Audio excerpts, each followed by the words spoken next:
This isn't my opinion, this is fact, because I was around in 1978 and I got to see firsthand how Eddie Van Halen changed guitar from 78 moving forward. And it really, his method didn't take off until around the early 80s. That's when guys were really catching on to what Eddie Van Halen was doing. But in 1978 or even prior, nobody was doing anything even close to what you heard in Eruption. Now, Eddie Van Halen in Eruption, what a lot of people don't talk about is he was pretty much using every single technique. Just about every technique you hear in modern guitar today, Eddie was using in that solo. Eddie performed at some point in that solo. So what I'm going to do is I'm going to break down some parts of the solo. I'm going to perform those parts, and then I'm going to put in a description what the techniques are that Eddie was using in those arrangements, and you're going to identify immediately with how they're used today. Another thing that people, that really bugs me with Eddie Van Halen and Eruption is I will see constant comments of kids or newbie guitar players saying, yeah, just a little practice and anybody can play Eruption. Well, you weren't around in 1978, okay? And you didn't write Eruption in 1978. You see, you would have to have written that in a time to where nothing else even came close. Nothing sounded like that. None of those techniques were really being used on guitar. And if nobody else is doing it, how do you come up with that on your own? That's what's so incredible about this is Eddie Van Halen put these parts together at a time when nobody was putting out music even close, using those techniques, using those sounds, using the lightning fast bidextral hammer-ons that he was doing in such a technical way. Nobody was doing that back then. So it's easy to copy somebody, but it's not so easy to write something so complicated. And that's what makes great guitar players at the very top of their game. You can have some really great technique, but are you writing #1 hit tunes? Are you writing stuff that people want to copy, or are you writing things that have changed the game forever? And guys, in 1984, I'm going to tell you right now, everybody wanted a Kramer guitar.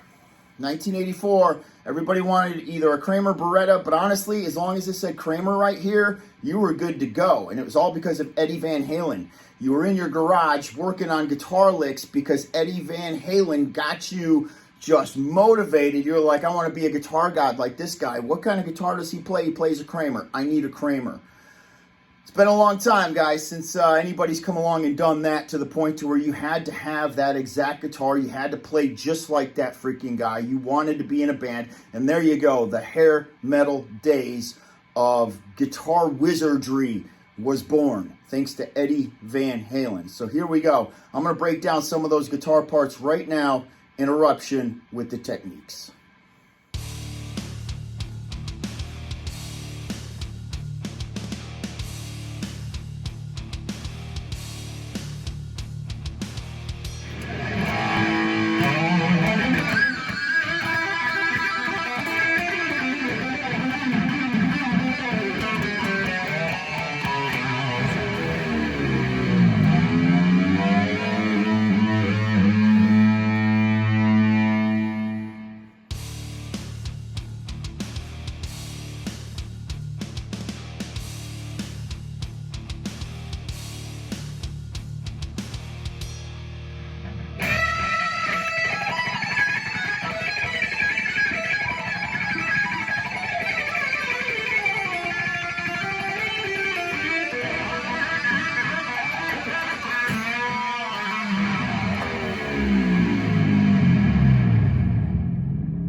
technique of Eddie Van Halen in the Eruption solo, and some of the technique he used in other minor parts that he was duplicating that I didn't play because, again, they were just minor parts that he was duplicating his technique in.